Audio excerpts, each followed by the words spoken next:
Hello and welcome to An Idol Called Food. I'm your host, Jake T. Tapias, and in today's episode, we're going to talk about something that sounds quite gimmicky, and yet I believe it holds the keys to unlocking sustainable weight loss, sustainable nutrition in your life.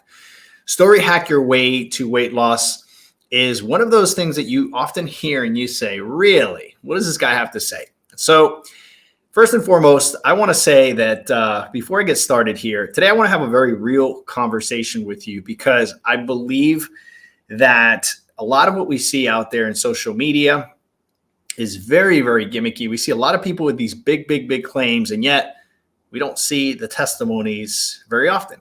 Today, I want to talk to you about a couple of different situations that have happened in the last 23 years that allow me, in quote unquote, to be an authority. And I say quote unquote because I don't want to pat myself on the shoulder, but we've been doing this transformation thing for 23 years, and we've been doing it well.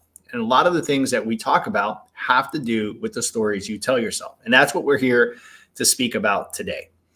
Before going on, I want to say that this podcast episode is sponsored by EYB Nutrition Plan. EYB Nutrition Plan, sustainable life transformations that allow you to show up as the best version of yourself by fully being nourished, not being hungry, not counting macros or calories or points, and still being able to get to your ideal weight. Go to emptyyourbucketplan.com and start your progress today. Without further ado, let's jump right into it. And I want to talk to you about Story Hack Your Way to Weight Loss. What do I mean by that? So before I get started, I want to make a case, and I want to put a kind of a frame around what I'm about to say. I'm here to say that every single behavior that we take part in on a daily basis has more to do with the stories that we're telling ourselves than anything else. Let me explain. When you decide that you're going to get in your car and go grab some ice cream, there's a story that happens consciously or subconsciously in your brain before you actually get into the car. The interesting thing is that most of us aren't aware of these stories we tell ourselves. I constantly ask people, tell me what is the most negative story that you tell yourself?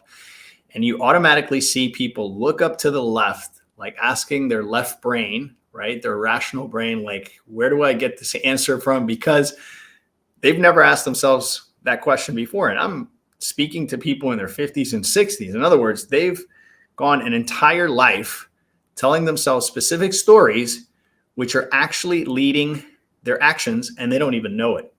How interesting and how scary is that? And here's why. If there is a negative pattern in your life, if there is a negative habit that you know is there, and it just continues to appear over and over and over and over again, you may say to yourself, well, this is just who I am. I'm never going to change.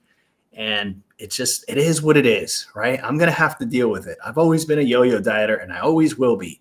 Or I have a sweet tooth and that's how it's always been. And that's how it's always going to be.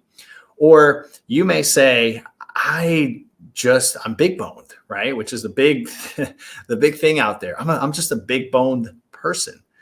And you may be telling yourself these stories, and based on those stories, you move forward with your actions. The reason I believe this is important is because, number one, we need to take inventory of our current questions, the cluster of questions that we ask ourselves, especially specific to the things that we most are challenged with, right? The most challenging things in our life, we need to ask ourselves the question, what is it that I'm asking myself that's leading me to act in a certain way? And can I just say that this is deep work, right? And the minute people hear this, they don't want to, they want nothing to do with it, because most people want the shortcut, the hack. What do I take? Can I take a pill? What if I go running every day? What if I just do, keto, Atkins, South Beach, macro counting, any of these things? Is this going to be my solution? And the interesting thing is that many of you have gone on these programs, and yet it's not the solution, because you lose 15, 20 pounds. And then as soon as you go back to those stories you tell yourself, you end up right where you were before, or even worse, you gain weight with a vengeance. So I'm here to say that we can break through those patterns, but in order to break through those patterns, we have to change the story. And before we change the story, we need to know what the current story is, which once again requires work, requires diligence, requires introspection, requires us to be sick and tired of being sick and tired so that we can actually move forward and do something about it. So what I want to do in this very short podcast here is simply give you some tools that can allow you to start seeing, understanding what the narrative in your brain is. And so we're going to suppose here that the challenge is called overeating or emotional eating or binge eating, or you're addicted to food, or you have consistently gone on diets every January as a New Year's resolution, and this has never happened for you, right? Where it happens for you, and then sadly enough, you gain the weight back. So I want you to ask yourself, number one, what environment did I grow up in? If you grew up in a home where everyone was a foodie, there are a lot of emotions connected around the idea of food, then these are deep emotional anchors that are basically providing a story that every single time you feel friction, adversity, tension in your life, things aren't going your way, you get sad, bored, happy, any emotional situation in your life, immediately the first thing you're doing is grabbing food. The reason you're doing that is because you have anchored into your system that at any time that you don't feel well, you're going to go alleviate that particular situation by grabbing some food, feeling 10, 20, or 30 seconds of certainty, because that's what food does for the first 30 seconds. And then once again, you feel emptier than you were before you actually took that bite. You know exactly what I'm talking about. So if your family always connected, call it Christmas, Thanksgiving, family gatherings, birthdays, and food was a big, big, big thing. Like, let's face it, like it is for most of us, but for your family, it was something very, very special, something that everyone looked forward to. And you guys would just get around the table and do these humongous banquets. And today, as an adult, you're still struggling with emotional eating, meaning anytime your emotions are high or low, then we understand where that narrative was created. And so now we have to go back, right? And we have to basically break up that story and re-engineer that story. And those emotional anchors are very tough to break, but the fastest way to break it is not to simply say, I'm not going to do that anymore now that I understand that I'm an emotional eater, because that won't work. What we actually need to do is we need to channel those emotions very differently. And in order to do that, you have to jolt your system. And what I mean by that is this.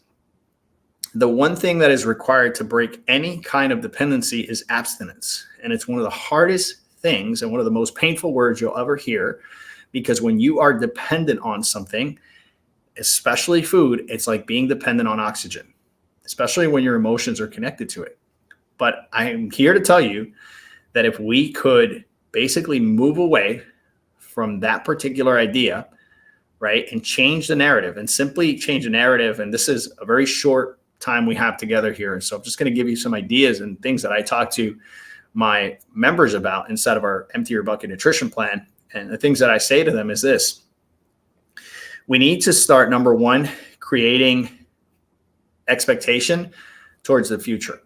That expectation can be, I need to lose X amount of weight. I want to look a certain way. I want to feel a certain way. I want to be an example to my family members. And we connect that to an event. Maybe it's a 5K to start off. You don't have to run it. You walk it. And you start connecting this thing that you're doing on a daily basis, preparing for that particular, 5K by going out and walking every day, I'm not even going to talk to you about mechanics of nutrition, eat this, don't eat that. I'm just simply going to say, cut your meals in half.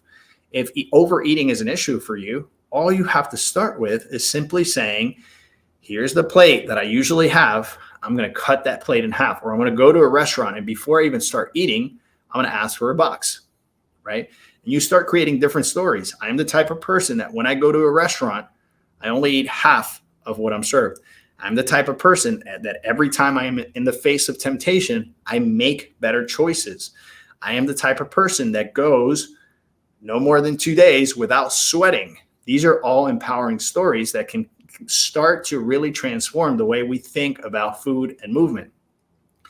What I'm saying here is that instead of simply saying, I'm not going to do that, I'm not going to tell myself a story anymore, what we actually need to do is we actually need to get new stories. We need to create new stories, empowering stories, and let those cluster of stories accumulate, because the more positive narratives that are going on in your mind, the easier it is for you to start making progress. And when we start making progress, something very important happens. It is contagious. We have enthusiasm, we have motivation, and we just continue to do more of that thing because we are creatures of movement. Stagnation, when people get stagnated, they get depressed, not progressing in life. It's one of the most depressing things that could ever happen to a human being. But when we're progressing, this is force to be reckoned with. And so we get excited. The scale starts to look the way we want it to look. Our clothes start to fit the way we want them to fit. We start to breathe better. We start to sleep better. We have better thoughts. People start to compliment us. And it's all based around the stories, the cluster of stories that you're telling yourself. And so I hope that this gets your wheels turning. I'm not saying that this short podcast here is the end all do all, but I really, really hope that it's planted a seed in you that allows you to understand that if you change your stories, if you change those narratives, that has the potential to change your behavior and overall the outcomes that you're looking for. And so I hope you put this to action. If we have spent 12 minutes here and it goes in one ear and out the other, then we've wasted our time. But if you start to be introspective, you start to challenge those stories, and you start to create different narratives, a cluster of narratives that are actually helping you move forward, you're going to see your behavior change very quickly. My name is JT Tapias with Idle Called Food. I hope you enjoyed this podcast. Talk to you guys soon. Ciao, ciao.